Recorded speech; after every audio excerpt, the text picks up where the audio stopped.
Guys, we're back. The Pierce Wildlife Podcast. Welcome, welcome. I got a notification on Podbean the other day that was like, you've accomplished more than most podcasters. And I'm like, really? Wow. A lot of them give up before they get too far. Yeah, my wife, I don't know, it's been fun. My wife realizes it's 10. She definitely knows. Well, yeah. I mean, you got a 40-minute ride home every night. Well, she tells me to put it in the calendar, right? Well, I just Here's tell her, the I said, calendar. just think about it. You know when it comes out every Monday, and then you can just say, I know now, Wednesday, we're going to have our recording day. So it should be, but I guess I should probably do better. I don't know. We should all do better. Well, I do pretty good, but. Okay. Oh, man, that's funny. I noticed your Bog Pod. We talked about Bog Pods a couple weeks ago. You remember I was telling y'all about the situation? Yes. Well, here's the deal. I want to tell you something funny. I haven't told you yet, but Okay. I've been waiting to save it. Good time to hear it. Yeah, it's funny. All right. It's not really that funny, but Okay. it's just kind of weird coincidence because I was like thinking, I don't know that I'm going to buy any more Bog Pods. And I started looking around trying to find other companies. And I'm not making this up. So they sent me the carbon fiber one, and I felt a little better about them from that point.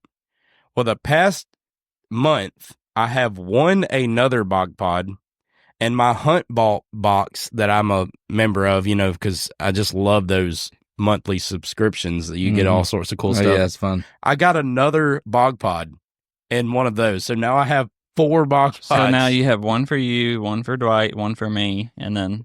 So I'm going to put them in my deer stands and just leave them. Wow. But I mean, I have 4 of them now. That's awesome. You know what, man? You can't hide money. And by the way, I need to borrow one. If you know.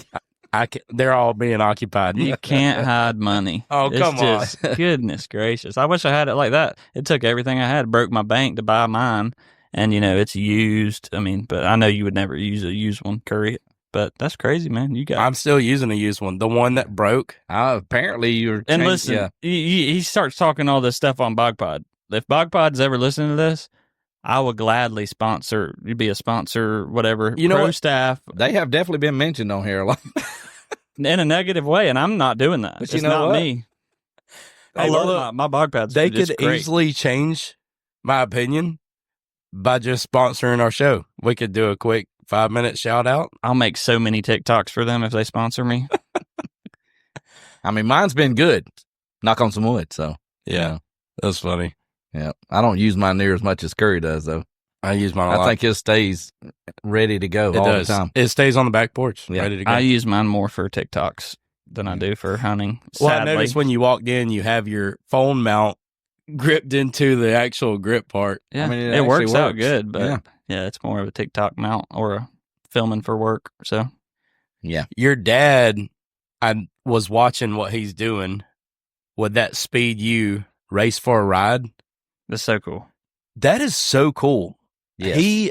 I watched the video the other night. Live stream? Yes. Well, I didn't watch it live. I went back and watched it. I don't know what goes through his mind is amazing. And he came up with that idea a while back. So basically, the whole thing is, you take 35 kids that are all. Some of them they race in real life. Some of them are just on iRacing. Me and Curry race together on iRacing. It's just a simulator where you race. I beat you all the time. It's basically okay. Never beat me. One time, he steals my setups from me, but never beat me. But besides that, iRacing's basically like a simulator where you race online against real people, kind of like Call of Duty, Black Ops, or something with real people, but it's racing simulator. All right. And so you take 35 kids under the age of 18. They enter in a contest, and the winner of the points after the certain set of races they win a free ride in a real Legends car in real life. So some of these NASCAR weekend at that. Right. That's impressive. And some of these kids have never sat in a real race car. They're all computer racers, which there's been some guys that go up. William Byron's an example in NASCAR who kind of started on a simulator and made their way into real life racing. So it's just... And he set it all up, and he got the right people involved. That broadcast that they had live was so cool. An announcer What race. an impact that'll make on some child's life. It's awesome. That loves racing and just following, and it makes them strive to be even better. And I mean, it's just really cool. I wish we had iRacing when we were that young. But I just wanted to shout out your dad, Chip Moody. Would that speed you, man? We're proud of you, buddy. Awesome. Yeah, I have a lot of the same qualities as him, so pretty creative myself too. Your TikToks are funny. Yeah. So these Trying to- glasses you're wearing, is this a new thing? No, I've been wearing glasses for a couple years now. I just don't always wear them, and I sometimes wear my contacts. Okay, you didn't have to get all defensive about it. I was just asking. Oh, sorry, I didn't mean to respond so aggressively. You're like, I've always worn these things, asshole. I think they look great on you. Thank you. And I like when you wear a hat because Mr. Clean. All right, so we're going to talk about a little bit of fishing tonight. All right. Sounds good. It's getting to be, I'm ready to go right now. I know, it's the time of the year. Yeah. It is. hunting, fishing, loving every day. You know, you've been writing these songs, but that one, I don't think you'd need to rewrite that one. That's just a good Unless song. you made I it. got my one about buying the boat, so that's my new hit that's coming out soon. New hit. Don't sink. Don't sink. Yeah. I can see it. So when it comes to fishing, I'm going to ask you a couple quick questions. There's a bunch of different types and styles of fishing. What would you say your favorite was? And I'll start with you, Colm. Like, what do you like to fish? How do you like to fish? It used to be fishing for women, but now I'm married, so I would say bass fishing, and specifically pond hopping. Okay. Bass fishing, small ponds, preferably stocked with a lot of giant fish in it. Right. And I'm not a big fan of big lake fishing anymore. Man, you know about that. Yeah, we have been there. Our one tournament, we did great. I don't even think we caught a fish. We caught something. We caught something. Yeah, we did. Jackson Lake, man, we went out there. We were confident. It didn't work out very Man, well. I could fish Jackson too. I knew how to get around that lake. Not that night. Not that night. I remember you jumped in the water at one point, Yeah, because it was blazing hot outside. and I was like, I think our tournament's over at that point. I don't even think you're allowed to get out. He's like, I'm getting in. He just took his shirt off and dives in the water. I'm like, okay.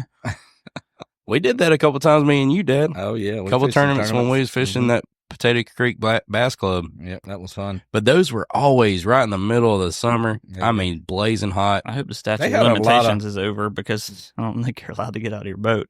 Oh, well, I don't really care. We didn't win anyway. We were trying to catch them any kind of way we could. So I'm just What is saying. your favorite, Dwight? Is it bass? It's probably bass fishing. I like all kind of fishing, though. I've been doing a lot of fishing all these years. You know, I like some deep sea fishing. I like brim, catfish, trout. Your I mean, favorite, just- though, is... But my favorite is definitely going to be catching largemouth bass. Yeah. Curry? I do like catching largemouth, but I'm going to tell you, I'm kind of a toddler when it comes to fishing.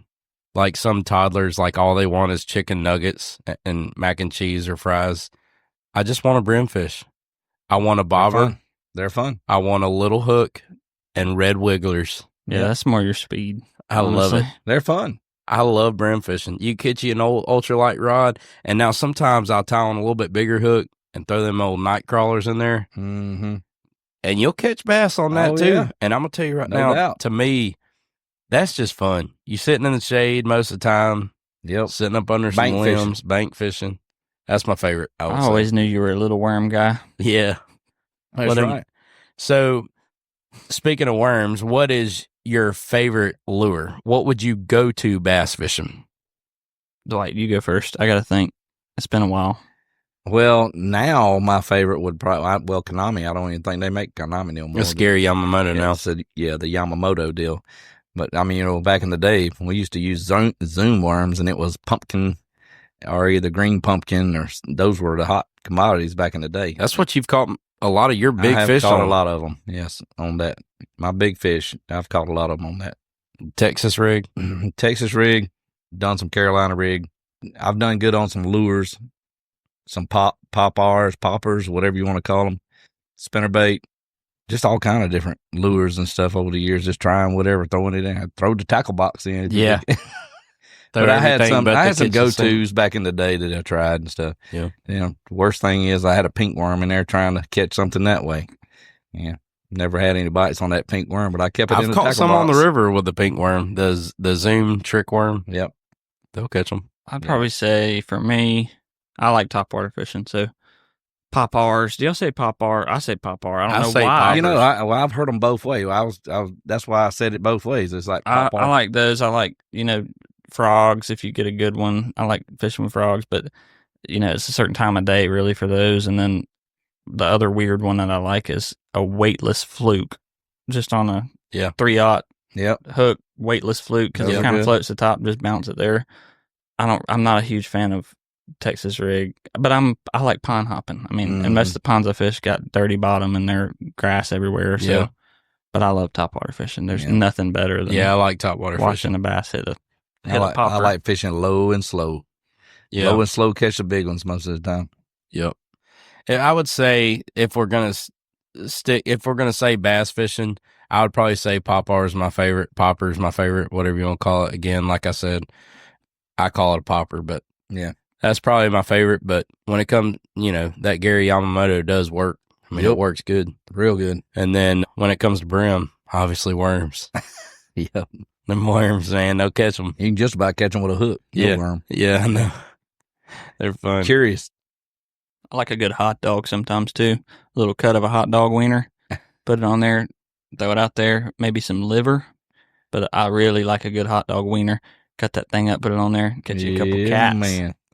Couple channel cats. You eat a couple, put them on the hook. I just take one bite, next bite, spit it out, hook it up. That's right. Catch a fish. That's what I do. I don't know about you. Yeah, I've caught a lot of catfish on chicken livers. Not hot dogs? Shrimps, too.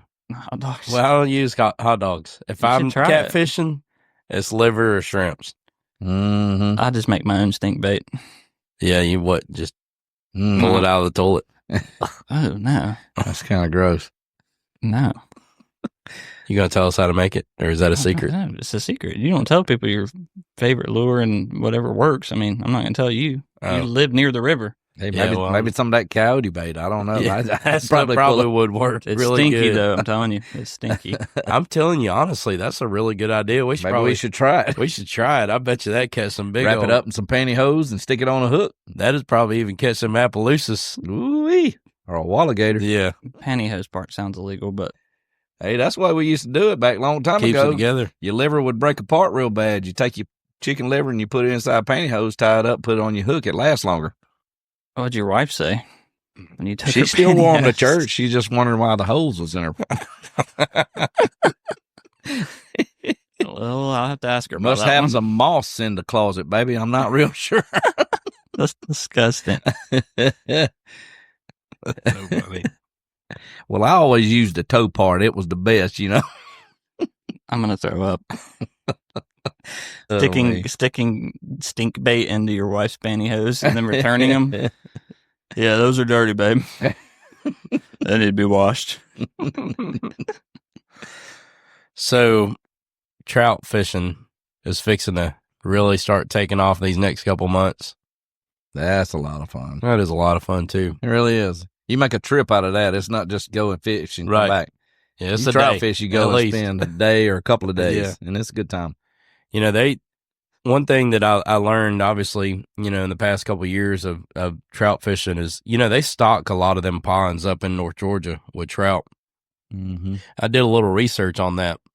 The Georgia Wildlife Resource Division, they stock about 1 million in Georgia a year, trout. Wow. The most months that they do that is from April to the end of July. And then they'll do it like twice and 3 times in between there and October. But I just thought that was wild. The reason they do that is pretty much obviously just to enhance the recreational fishing, and to generate the economic benefits of the trout. But what I was gathering from reading on this is, just like probably a lot of other things other than deer, that's probably grown to double and triple their population when they were, first released here in Georgia.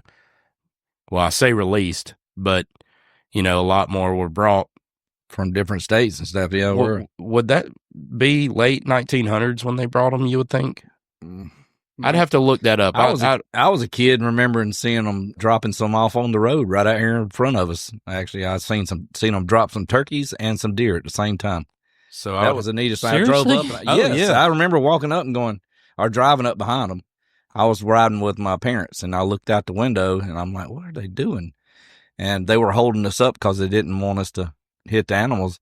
And they opened up a cage, and all of a sudden turkeys come flying out. And then on the other side, they let a couple of deer out. And I thought, that's pretty cool. Yeah. I didn't realize what they were doing because I was so young, but later come to find out they were releasing the deer and the turkeys that they picked up from wherever, or if they grew them or whatever they did. I have no idea. But then I found out that they brought some Texas deer down here. Yep. They brought some. Seems like they brought different Florida areas. deer over here.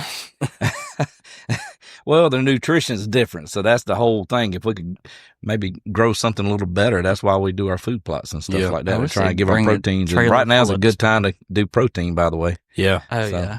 I wish they'd bring a trailer full of turkeys and drop them off at my house, and then probably 2 weeks from now, I wish they'd do that. Right. Exactly. I'll give them home. Yeah. I've never been trout fishing, though, that I know of.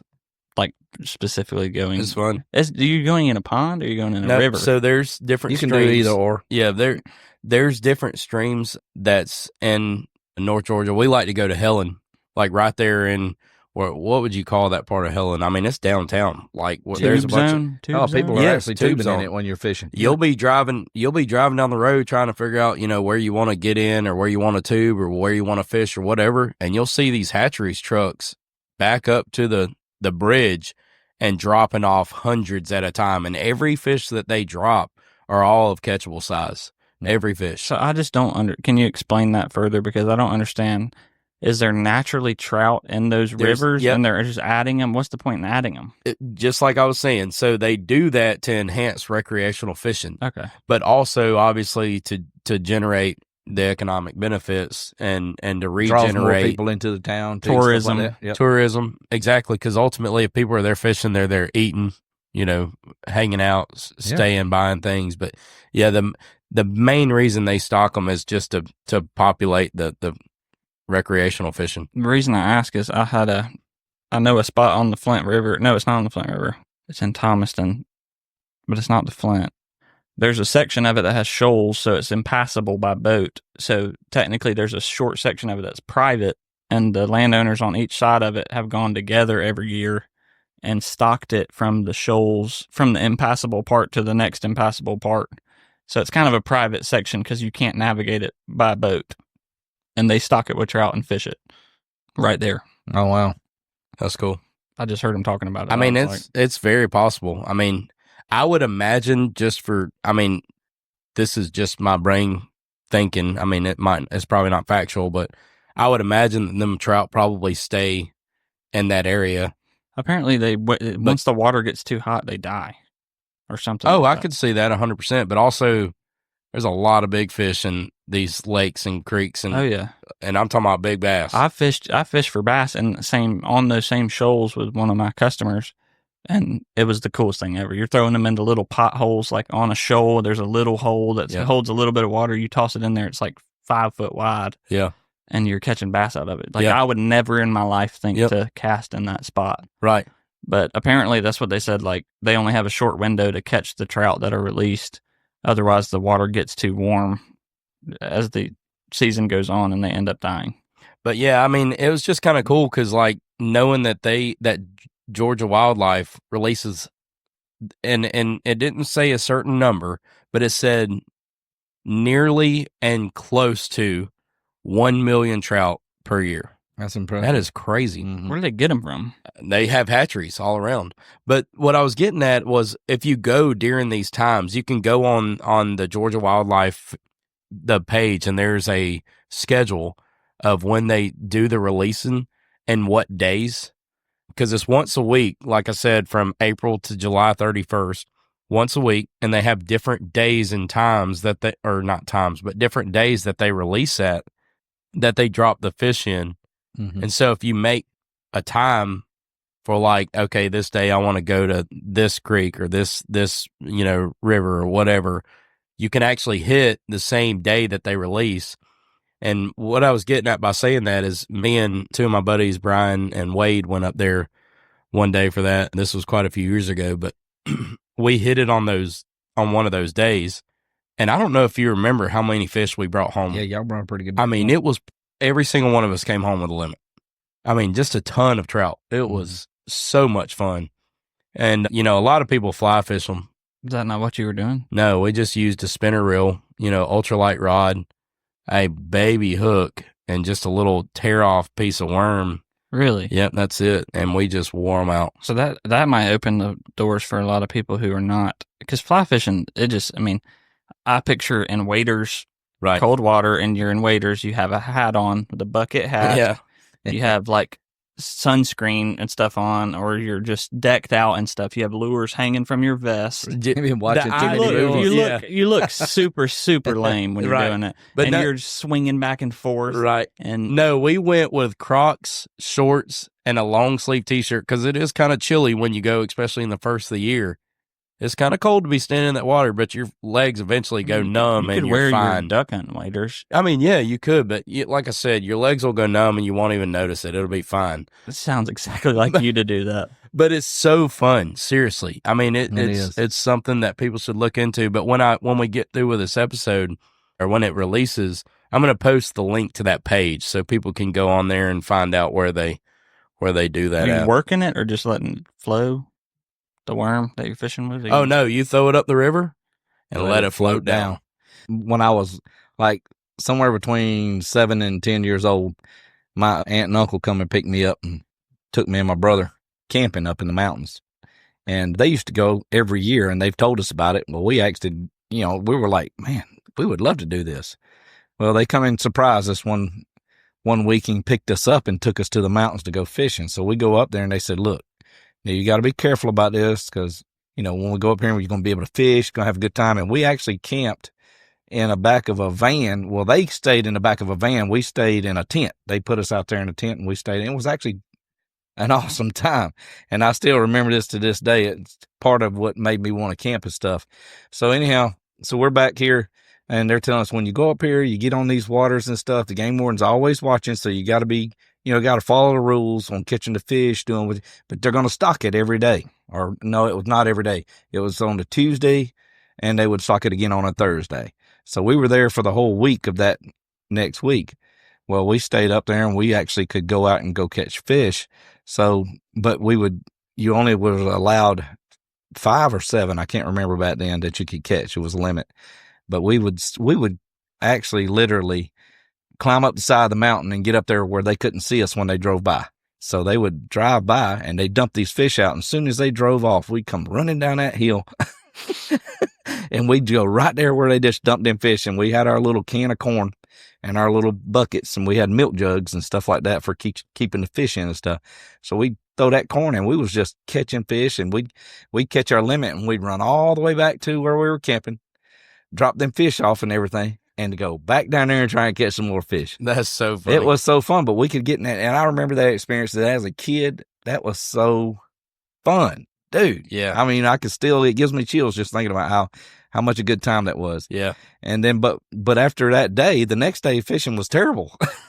Everybody had already fished and caught all the fish, but you could get down in there and see them, but the fish didn't really want to bite. I guess they'd been attacked all day. Mm-hmm. But I don't know if I want to tell this story or not, but we used to take a milk jug and we cut it open and leave the handle on it and leave half of it.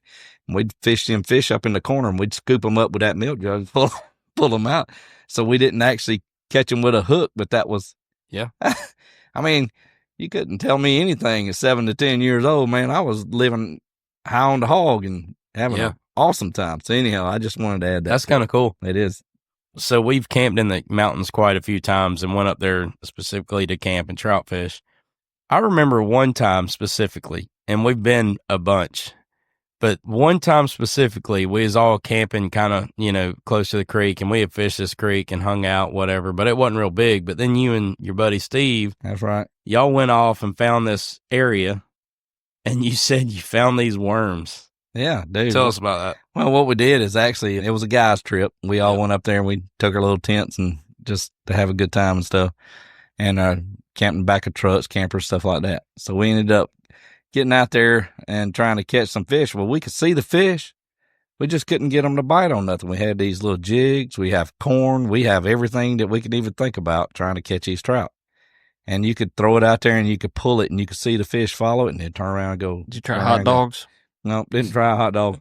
You know what? We may have tried hot dog. I'm not really sure. But it was funny. So I'm sitting there and Steve's out here and he's standing. We were actually fishing together. So it was kind of fun. We're sitting there talking about man, I can't believe these fish ain't fighting. I ain't biting or anything. We're sitting there looking at it and trying to figure out what to do. And all of a sudden we're like, we just start raking the moss back and say, hey, what about, let's try and find a worm or something. So we started digging it. Sure enough, crap, we found a worm up underneath the moss edge on the rock. Stuck it on there and throwed it. I don't remember if it was me or Steve, but one of us threw it out there and started pulling back. Dong off, that thing didn't bite, and we caught a fish right off of that. So we put one up, and the next thing you know, we're starting to get these little worms. We start breaking them in pieces because they're like getting hard to find. We came from, I don't know, it was probably 50 yards that we had went up the mountain. It was pretty steep, so we was trying to catch them in these little gullies or whatever you call it. Anyhow, there was a little water come down, and all of a sudden there'd be a nice little patch, and there'd be some fish in there. And we come down, we didn't see any more fish. We go down to the next one. We try and catch fish. We ended up coming down with about 7 or 8 fish, and pretty good size trout. And we actually was able to feed the whole little crew that we was sitting there with, and it was a good time. But we actually got them out and brought them back, and Curry cooked them up, and Brian had cooked us up some zucchini and squash and onions, and that was good. I'm telling you, it was a good time. That was a good trip. A really good time. That was a fun trip. It was. One things that I remember about that trip is the last night we were there. It was when we had a newborn. Flint, I was going to tell that, but I didn't know if you was going to go into that or not. Flint wasn't. I mean, he couldn't have been a year old. And obviously, me being away from home, brand new married. Yeah, I mean, we was barely married 2 years, and this and that, and I was like, man, I'm ready to go home. I want to see my wife and kid, dude. It was 1 o'clock in the morning. Oh my 12 God. o'clock, and I was like, Dad, I'm ready to go. He was like, all right, well, let's go. The funny part was me and Steve, when we were out fishing, you or Brian were sitting back there at the camp talking. Then y'all got to talking about he was wanting to go home too. This is a different Brian, by the way, than my best friend Brian that y'all have heard us mention a few times. This is a different Brian. So we decided we're going to head out, and Dad was tired. He's, ready to go to bed and whatnot. And I was actually asleep in the back of the truck. We loaded up around him. He said, I'm ready to go. I said, well, that's fine. Let's go. I drove probably an hour before he called me on my phone from the back of the truck in a cot. He was with you? Dude, I was in the back of the truck. He's coming down the side of the mountain. In the bed of the truck on a cot. He probably woke up like, what? Are we going down the mountain? I was bouncing, hitting the roof of the camper in the back. I'm like, geez Louise, he is not going to slow down. It took me forever. Is this a fifth wheel? No, this is a truck. It's the back of a pickup truck. Oh my goodness. Yeah, Steve was riding behind us, and he said his headlight, he could literally see me bouncing. Reason it probably took him he said, oh my God. Reason it probably took him an hour to call me is because he couldn't find his phone. Were you freaked out when he called you? No, my phone was gone. I had to literally crawl underneath the daggone cot and find my phone. It was in all the stuff, and I'm like, dude, he is not going to stop him. He is running 100. He wants to get home to his wife and baby. Here's a reenactment, okay? I'm going to be the phone ringing. You answer it. I want to know what you said to Curry. All right, here we go. Curry answers, hello. What did you say to him? I know you're yelling because of the wind. Too explicit to say. He did have a camper shell, so it wasn't so bad. Dude. Stop, you asshole.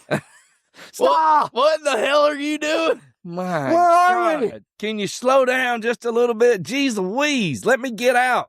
So about the time we get on a long straight road, he went back to sleep. You didn't stop? Nah. That joker didn't stop till we got to the bottom of the mountain. And then when we got, we was probably punched a hole through the back glass. 5 miles up inside the mountain. I'd have punched a hole through the back glass. Yeah, I couldn't get steady enough. I was there. Somebody calls the cops. Hey, I just saw a guy standing up trying to hold on. And well, I told him we were heading out, and he said, all right, well, I'm going to stay asleep. Okay. I did not think he was going to go down the mountain that fast. Get home, you're like, Robin's like, is Dwight, no, where's Dwight at? No, I was wide awake when we got to the bottom. Oh, I'm sure you were. I got out and got in the front seat, and I said, "Geez Louise, dude, that is terrible." And I had been drinking a little bit, so I wasn't going to say that. But You should have drug him out of the oh, truck. yeah, I was 100% sober. To the bottom. Fastest way to sober yourself up, fly down a mountain in the back of the truck. That's hilarious. Oh, we were planning on just staying the night when we didn't realize me and Steve had actually settled down, was trying to, go to sleep and stuff. So that's when Curry and Brian's like, "Hey, we're going to the house." Okay. Yep. I kept hearing stuff going wham, wham. I don't know what he was throwing in the back of the truck, but it was all piled up around me. At least I had cushion around everywhere, so when I was bouncing around, it wasn't too What bad. a terrible son. Yeah. One time I went to the mountains and it was a different trip, and with some different buddies. It was my best friend Brian, and we went with like Bailey and Chase and Tyler. Thomas, and I can't remember everybody, but we had a good time, man. But anyways, I found this little hole right by where we were camping, dude. I can't remember how many crawfish I caught just with my hands right there in that little hole. But I ate a meal on crawfish right off the side of the river. That was good. It was a good time. That is a good time. You want me to tell you an embarrassing story? Just is completely off topic, but I just thought about it. It's a poop story, so Forrest is gonna like this. My jobs, sometimes you got to go, right? And there's nowhere to go. You don't want to go in the customer's house, even if they say, "If you need a restroom or anything, let me know." You don't really. If you got to pee, pee outside. That's like a right. normal dude, That's a right. man, pee outside. You got to poop. You're not going to be like, "Hey, ma'am, I have to, go in there." You're going to be in there for 10 minutes. She knows what's going on. Yeah, you got a clean loofah. Right. So today I am in that predicament. The customer's gone. So I said, I'm just gonna go in the woods real quick. These woods are very open. Someone thinned them out really well. Oh wow! So I'm looking around, neighbors, looking at the angles. Not many trees. Right. I see this giant pile of trees that they piled up. I said, I'm gonna go back there. So, and this is keep in mind, this is on the opposite side of the entire yard that I'm working on. There's no reason for me to be back here. Okay. In a general sense. So I go back there, do my business. I'm ducked behind this tree, I had found a perfect limb to hold on to lean back. I get it done. I carried some toilet paper in my pocket. Didn't take the whole roll because it's too noticeable in your pocket. So I took some off and stuffed it in there. Get done, stand up, and here comes the customer down the driveway. And I'm like, oh, shit, this is not going to be good. Because either way, I'm having to walk out of the woods on the opposite side of the house. What am I, just on my phone, try to make her seem like I'm not back there doing something else. So I just pulled my pants up. I just walked right up to her. I said, "Hey, man, how are you doing?" She's like, "Are y'all working on that side?" And I said, "No, I was looking to see about the propane tank over there." And it was just so embarrassing. I'm like blood red. I'm like, she knows. She knows, and you're trying to. And if they go back there, they'll know. Did you leave the toilet paper on the ground? No, Curry, I put it back in my pocket. I'm just wondering if you buried it. What kind of question is you that? didn't bury it or hide it up I took under... a shovel back there and buried it. No. God. You didn't hide it up under your little log? I didn't you hold on to your toilet paper for that long? So do you wipe with no hands? Oh my God. You use it and then you just ball it up and do something with it? No, I left it laying right there. You never know what we're going to talk about on this show. No. I apologize. Lord, I apologize. But I didn't get it all out, so I had to go to the gas station anyway. Okay, and there it is. Well, on that note, I guess we're going to Speaking of finish, call this thing short. Yeah, call it to an end. I gotta go again, so. All right. Guys, we appreciate you guys listening. Absolutely. Thank you. Appreciate you following. Don't forget to hit that like and subscribe however you listen. We appreciate you guys coming on. And don't forget, if it makes you shake, don't wait, don't hesitate. Shoot that thing.